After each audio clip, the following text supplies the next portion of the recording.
우리 연세의료원의 주님을 사랑하는 모든 성도 여러분들을 주님의 이름으로 문안하고 오늘 부활절 예배를 드리면서 부활의 증인이 되는 놀라운 감격이 충만하게 임하게 되기를 축복합니다.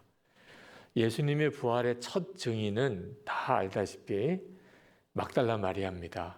이 막달라 마리아는 창녀였죠. 그리고 7 귀신이 들렸던 아주 험악한 삶을 살았던 여인입니다. 예수님을 만나고 그 귀신에서 노임을 받고 삶이 완전히 변화됐죠. 그랬기 때문에 예수님이 십자가에서 돌아가셨을 때 그 누구보다도 마음이 아팠던 사람이 막달라 마리아입니다. 도무지 그냥 있을 수가 없어서 예수님의 시신이 묻힌 무덤에 사흘째 되던 날 향유를 들고 갑니다. 예수님의 시신에 향유를 발라드리는 일을 하기 위해서 가서 깜짝 놀랐습니다. 무덤이 비어 있는 거예요. 그때까지만 해도 마리아는 예수님이 부활하셨을 거라고는 조금도 생각하지 못하고 누군가가 예수님의 시신을 옮겼을 거라고 생각을 했습니다. 그런데 뒤에 누가 있는 거예요.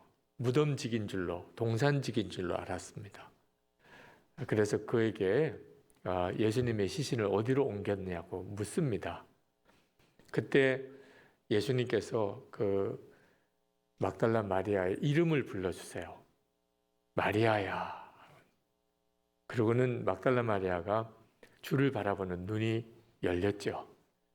부활하신 예수님을 첫 만나는 사건입니다. 그리고 난 다음에 예수님께서 자신이 살아나셨다는 이야기를 제자들에게 전하라고 하십니다. 그리고는 제자들이 있는 곳으로 달려갑니다. 마태복음 본문에 보면 달려갔다고 그랬어요. 그럴 수밖에 없었을 거라고 생각합니다. 여러분, 그때 마리아가 제자들이 있는 곳으로 달려가는 그 심정 아마 상상하기 그렇게 어렵지 않을 거예요. 부활하신 예수님이 부활하셨어요. 그분을 만났어요. 그 소식을 제자들에게 전해주어야 되는, 제자들은 전혀 예수님이 살아나셨을 거라고는 상상도 못하고 있는 분위기를 너무 잘 아니까 그 예수님에게로 달려가는 그 마리아의 심정이 그대로 부활신앙입니다. 그래서 묻고 싶은 거예요.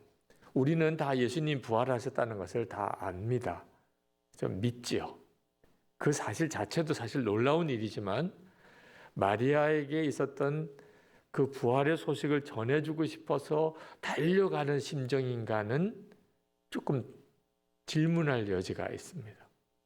내가 예수님이 부활하셨다는 것은 알아요. 믿어요. 나도 부활할 것이라고 성경은 약속해주고 있어요.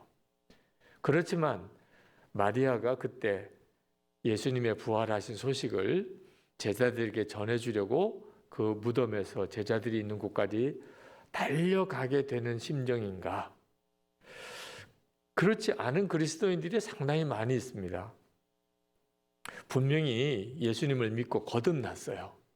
나는 이제 더 이상 세상 사람이 아닙니다. 내 안에는 예수님의 새 생명, 부활의 생명으로 살고 있어요.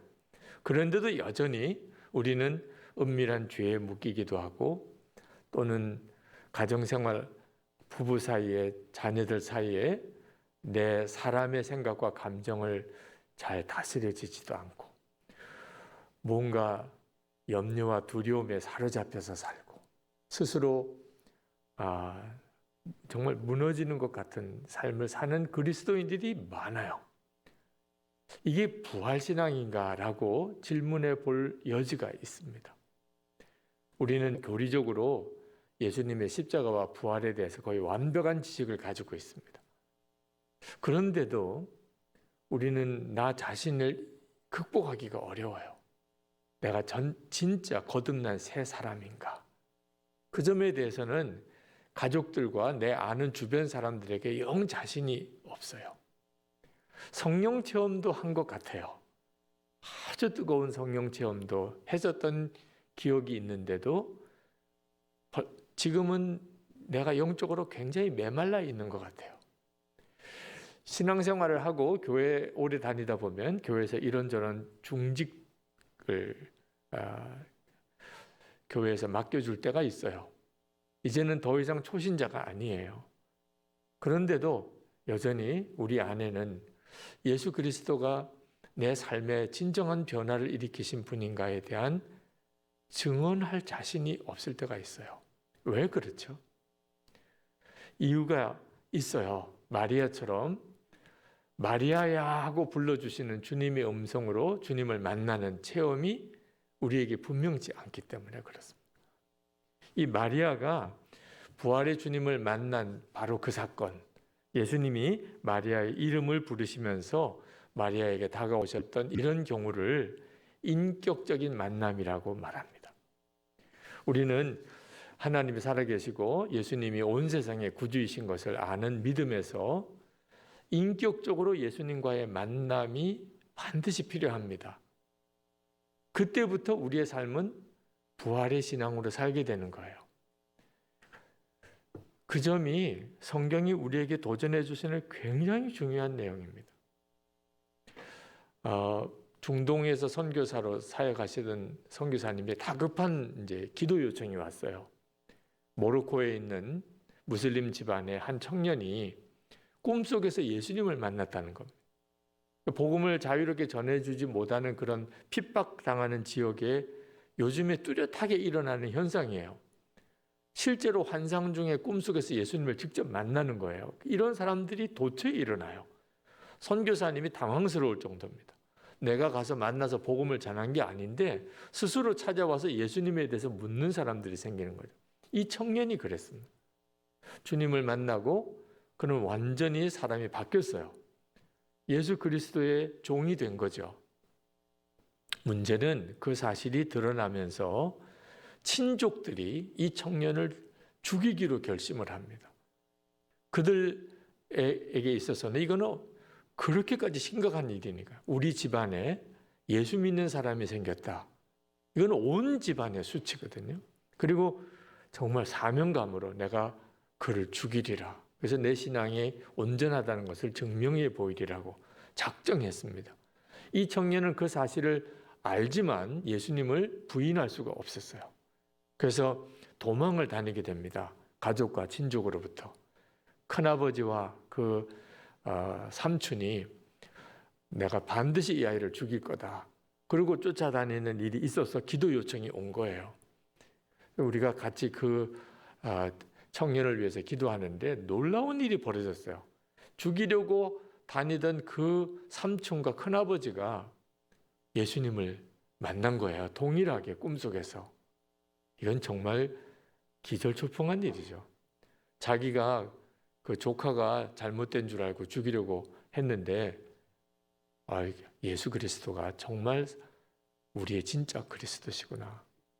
이제 그 삼촌과 조카가 함께 이제 친족들의 피해서 도망을 다니는 입장이 됐습니다. 한동안 그 일을 위한 정말 간절한 중보가 있었고, 그 큰아버지 되시는 분은 살해를 당합니다. 그러면서도 끝까지 그는 자기 믿음을 포기하지 않아요. 그리고 다른 사람들은 프랑스로 피신할 수 있는 길이 열린 그런 일이 바로 작년에 있었습니다. 예수님을 인격적으로 만나는 일이 되어야 진정으로 그 사람은 변해요. 예수님은 분명히 우리에게 약속하셨어요. 우리가 그저 막연하게 예수님을 그리스도로 믿을 게 아니고 우리를 인격적으로 만나 주시겠다고 하셨어요. 요한복음 14장 18절부터 20절에 보면 내가 너희를 고아와 같이 버려두지 아니하고 너에게로 오리라. 조금 있으면 세상은 다시 나를 보지 못할 것이로되 너희는 나를 보리니 이는 내가 살아있고 너희도 살아있겠음이라. 그날에는 내가 아버지 안에 너희가 내 안에 내가 너희 안에 있는 것을 너희가 알리라. 분명히 예수님이 약속하셨어요. 예수님이 하신 약속이니까 이 약속은 반드시 이루어지게 돼 있는 겁니다. 우리가 예수를 믿었다면 우리는 절대로 고아처럼 살지 않아요. 고아처럼 산다는 말은 아버지가 계신 거는 분명해요. 그렇지만 함께 살지는 않아요. 이런 경우로 고아처럼 사는 거죠. 그런데 우리는 분명히 주님과 함께 살게 해주시겠다. 내가 주님 안에, 주님은 내 안에. 세상에 이거보다도 더 인격적인 관계가 어디 있나요? 그러면 나도 정말 부활하신 예수님을 인격적으로 만날 수 있는 건가? 많은 그리스도인들이 그 점에 대해서 잘 믿지를 못해요. 무슨 강한 빛으로 만나는 걸까? 불이 임하는 체험을 하는 걸까? 또는 주님의 음성을 육성으로 내가 듣게 되는 걸까? 주님을 만나는 체험에 대해서 다들 궁금해해요. 우리가 빛으로 만날 수도 있고 불이 임하는 체험을 할 수도 있고 주님의 음성을 육성으로 들을 수도 있지만 그런 경우도 있습니다. 성경에도 나와 있어요. 그런데 그럴 필요가 없어요. 그보다도 훨씬 더 강력하고 분명한 체험을 모든 그리스도인들이 다 누리고 있기 때문입니다. 굳이 빛으로 만나고 불이 임하는 체험을 할 필요가 없다는 거예요. 도대체 그런 체험이 뭐죠? 예수 그리스도께서 우리 안에 임하시는 거예요. 부활하신 주님이 어디 계시죠? 하늘에 계신가요? 그렇습니다. 하나님 보좌 우편에 계세요. 그걸로 끝인가요? 성경은 그렇게 말하고 있지 않습니다. 모든 예수 믿는 성도들 안에 우리 주님이 임하셨다고 말씀하셨어요. 그래서 부활의 신앙이 우리 삶을 뒤바꾸는 거예요. 예수님이 부활하셨다는 것을 아는 것이 부활신앙이 아닙니다. 그 부활의 주님이 내 안에 거하시는 것을 알게 될 때 우리의 삶은 예전 삶이 될 수가 없어요. 제가 예수님께서 제 안에 거하신다는 것을 알고 그 주님이 제 안에 거하시는 것을 제가 믿게 되면서부터 제 속에서 이제는 더 이상 아무것도 구할 게 없어졌어요. 예수님 그분이 나와 함께 하시는 거라면 그것으로 충분해요. 그보다 더 놀라운 일이 어디 있겠어요? 이 일이 우리 모두에게 허락된 일이에요. 돈을 많이 벌거나 세상에서 성공하거나 또는 아픈 몸이 고침을 받거나 죽은 자가 살아났으면 좋겠거나 그런 모든 소원이 다 주님 안에 다 맡겨졌어요. 예수님 나와 함께 계시면 내가 가정에 있든지 직장에 있든지 교회에 있든지 길거리를 걷든지 운전을 하든지 주님이 나와 함께 계시는 것이 그게 내 삶 전체의 만족이에요. 기쁨이에요. 마리아가 예수님을 만났을 때 누렸던 그 말할 수 없는 기쁨이죠. 여러분 중에 과연 예수님도 내 안에 거하시고 나와 함께 계실까? 그 점에 대해서 여전히 막연하신 분이 있다면 제가 여러분과 주님이 함께 계시는 확실한 증거를 보여드릴게요. 여러분 성찬을 받아보셨나요? 아마 다 성찬을 받아보셨을 거예요. 그때 여러분은 어떻게 성찬을 받으셨나요? 분명히 성찬을 집례하는 목사님께서 주님의 말씀을 대언하셨을 겁니다. 이 떡은 너희를 위해 주는 내 몸이라. 이 잔은 너희를 위해 주는 내 피라고 하셨어요. 그 주님이 하신 말씀이에요. 주님 다시 오실 때까지 이 성찬을 통하여 나를 기념하라 하셨어요. 예수님은 절대로 상징적으로 말씀을 하셨거나 또는 거짓으로 말씀하신 게 아닐 것이 분명합니다. 그 말은 여러분의 성찬을 받았다면 여러분은 주님의 살을 먹었고 주님의 피를 마셨어요. 왜 이렇게 하셨을까요? 예수님과 여러분이 온전히 하나라는 사실을 계속 확인시켜 주시는 거예요. 예수님은 이미 우리 안에 오셔서 우리와 하나가 되셨어요.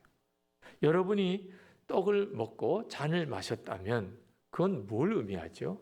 더 이상 예수님과 여러분은 분리될 수 없는 자가 되었다. 나는 성찬 받은 사람입니다. 이것이 예수 믿는 사람의 자의식이에요. 나는 성찬을 받은 사람. 그 말은 주님과 나는 하나가 되시고 어떻게 구분해요 이제는? 여러분이 먹은 떡을 어떻게 토해내요?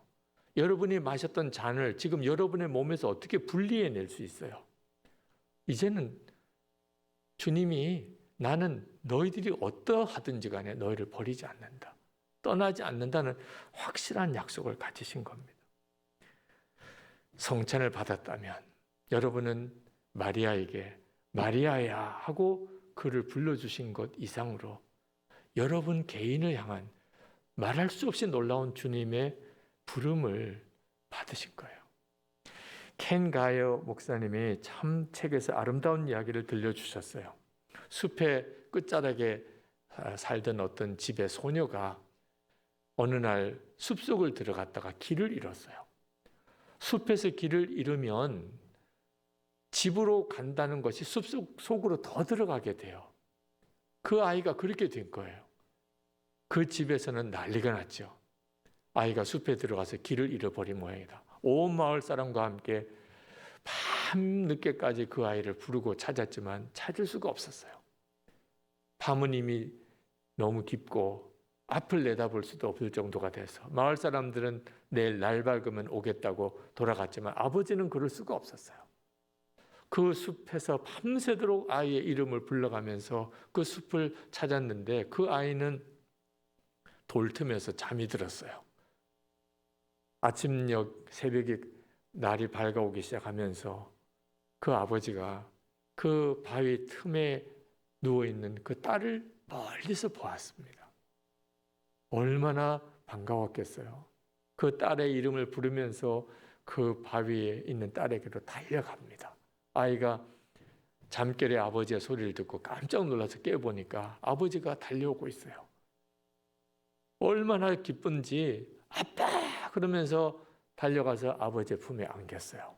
그 딸이 아버지에게 그렇게 말했습니다. 아빠, 내가 얼마나 아빠를 찾았는 줄 알아? 근데 여러분 다 잘 아시죠? 그 딸아이도 아버지를 불렀지만 아버지는 딸하고 비교가 안 될 정도로 딸을 부르고 또 불렀던 거예요. 여러분, 만약에 여러분이 주님을 사모하는 마음이 있다면 꼭 아셔야 돼요. 우리 주님은 여러분이 상상하기 어려울 정도로 부르시고 계셨다는 거예요. 제가 1984년 군목 훈련 받다가 다리가 부러지는 중상을 입고 그리고 그날 밤에 제가 인격적으로 예수님을 만나는 회심의 경험을 했습니다. 고관절이 너무 심하게 손상이 되어서 응급수술은 들어가지만 장애인이 될 수밖에 없을 것 같다. 그런 진단을 군의관으로부터 받았습니다. 저로서는 상상도 못하던 일이에요. 그때 제 마음에 저희 부친이 수원에서 목회하시는데 저희 부친께 연락을 해서 제 어려운 형편을 말씀을 좀 전해드리고 군인병원이 아니고 좀 제대로 된 큰 서울병원이라도 가서 수술을 받으면 장애인이 되지 않지는 않을까 이런 생각이 들었었어요. 근데 연락이 안 돼요. 밤 11시가 넘고 위생병도 다 내무반으로 들어가고 혼자 응급수술 대기실에 그날 밤을 지내고 아침에 이제 수술이 들어갑니다. 그때서야 하나님 생각이 나는 거예요. 하나님. 그래서 큰 소리로 하나님을 3번 불렀어요. 하나님! 아무런 소리가 안 들리더라고요.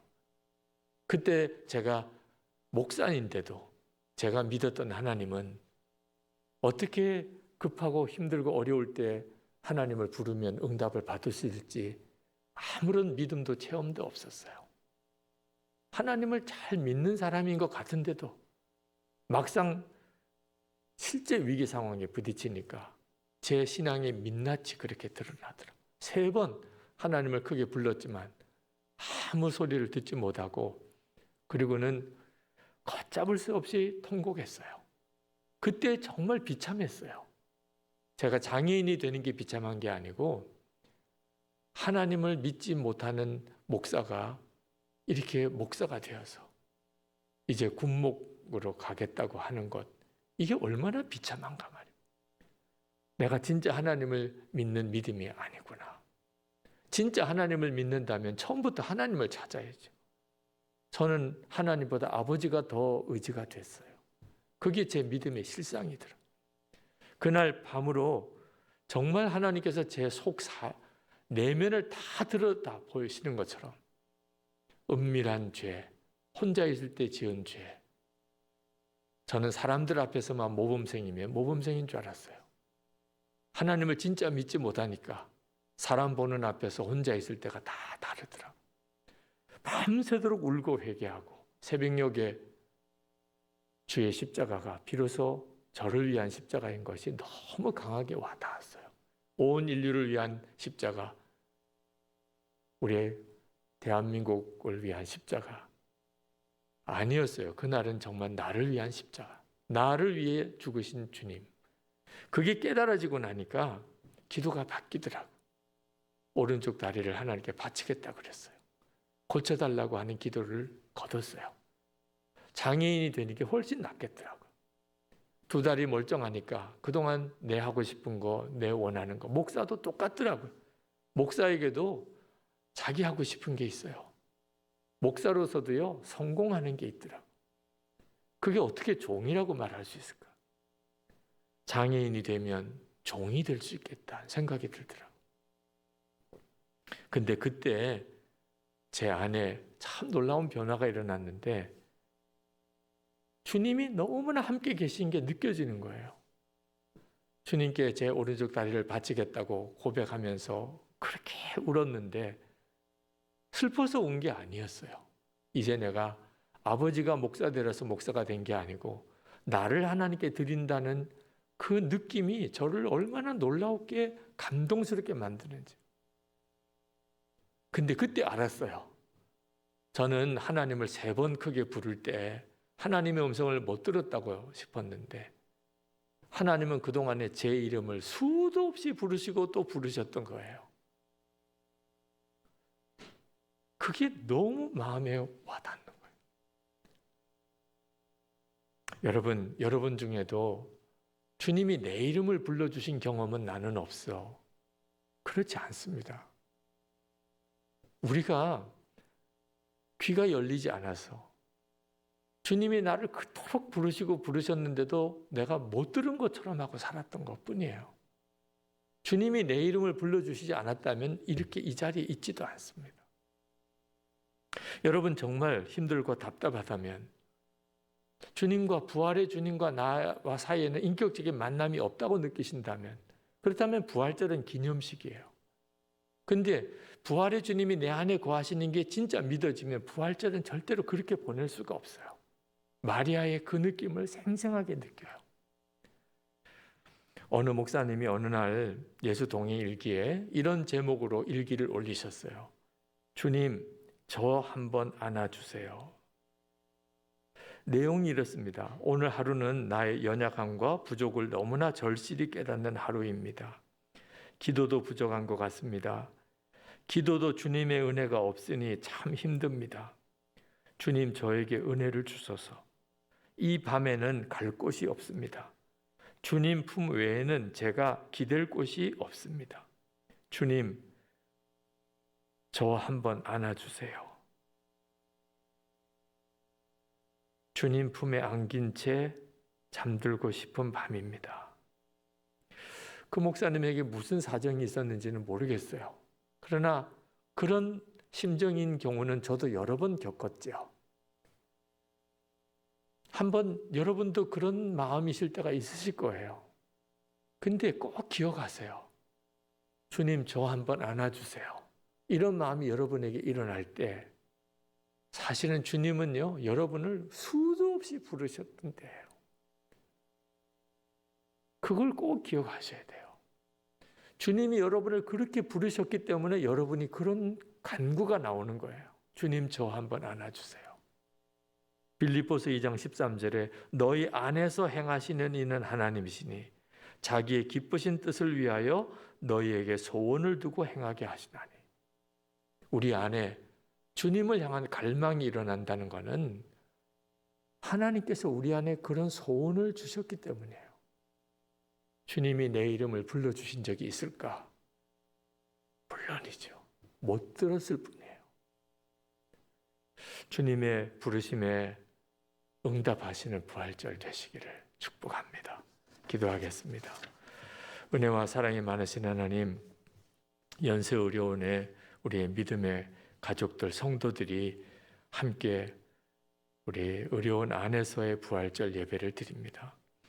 마리아가 마리아야 불러주시는 부활하신 주님의 음성을 들은 것처럼 이번 부활절 예배를 통하여 우리 이름을 부르시면서 다가오시는 부활의 주님을 다 만나게 하시고 주의 부르시는 소리를 듣게 하시고 우리도 마리아처럼 뛰지 않으면 견딜 수 없는 심정으로 우리 주위에 있는 모든 이들, 가족들과 직장의 동료들과 교우들과 길거리에서 마주치는 이들에게도 부활의 증인으로 살게 하옵소서. 예수 그리스도 이름으로 간절히 기도합나이다. 아멘.